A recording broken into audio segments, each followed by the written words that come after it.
Mahatma Gandhi, Abraham Lincoln, John F Kennedy, അങ്ങനെ ലോകത്തിലെ മഹാന്മാരായിട്ടുള്ള ഒരുപാട് വ്യക്തികളുടെ ജീവൻ എടുക്കുന്നതിന് കാരണമായിട്ടുള്ള ഒരു കണ്ടുപിടുത്തമുണ്ട്. ഗൺ അഥവാ തോക്കിന്റെ കണ്ടുപിടുത്തം.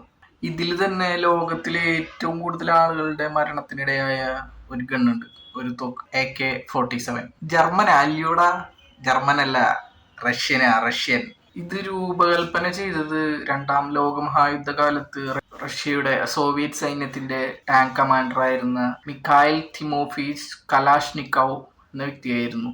1941 പരിക്ക് പറ്റിയതിനു ശേഷമാണ് അദ്ദേഹം ഈ ഗണ്ണിന്റെ രൂപകൽപ്പനയിൽ ഡിസൈനിങ് പരിപാടിയെല്ലാം തുടങ്ങിയത്. ഇപ്പോൾ ലോകത്തിലെ ഏറ്റവും കൂടുതൽ ആളുകൾ ഉപയോഗിക്കുന്ന ഗണ്ണും ഏറ്റവും കൂടുതൽ ആളുടെ മരണത്തിന് ഇടയാകുന്നതും ഈ AK-47 എന്ന തോക്കുമൂലാണ്. അതുപോലെ തന്നെയാണ് E=mc² എന്ന ആൽബർട്ട് ഐൻസ്റ്റീൻ കണ്ടുപിടിച്ച ആ ഒരു സൂത്രവാക്യം. ഊർജമായി പരിപ്രവർത്തനം ചെയ്യുന്ന പ്രക്രിയകൾക്ക് ശാസ്ത്രീയമായ അളവും തെളിവും അടിസ്ഥാനവും നൽകുന്നതിന് വേണ്ടിയാണ് ഈ സമവാക്യം ഉപയോഗിക്കുന്നത്. അല്ലെങ്കിൽ തിരിച്ചും.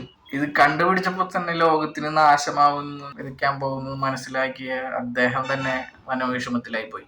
അത് തന്നെയാണ് പിന്നീട് ഡോക്ടർ ജെ റോബർട്ട് ഓപ്പൺഹൈമർ, നമ്മളെല്ലാരും കണ്ടിട്ടുണ്ടായിരുന്നു സിനിമ ഓപ്പൺഹൈമർ, ആറ്റം ബോംബ് ഉണ്ടാക്കിയത്. അദ്ദേഹം ഏറ്റെടുത്ത് വിജയകരമായി പ്രവർത്തിച്ച് എല്ലാ രാജ്യത്തും ഉള്ള ഈ ബോംബിന്റെ പിന്നിലെ ആ സൂത്രവാക്യം വളരെ ചെറുതായിരുന്നു. അതുപോലെ തന്നെയാണ് ഓരോ പുസ്തകത്തിന്റെ ഇടയിലും പല പല കാര്യങ്ങളുണ്ട്. നമ്മളതിലെ ശരികൾ തെറ്റുകൾ കണ്ടെത്തി എങ്ങനെ ഉപയോഗിക്കുന്നു എന്നനുസരിച്ചിരിക്കും അടുത്തതായി എന്ത് സംഭവിക്കും എന്നുള്ളത്. നല്ലതിന് വേണ്ടി ഉപയോഗിക്കണോ ചീത്തയ്ക്ക് വേണ്ടി ഉപയോഗിക്കണോ എന്നുള്ളത് നമ്മൾ തന്നെ തീരുമാനിക്കണം.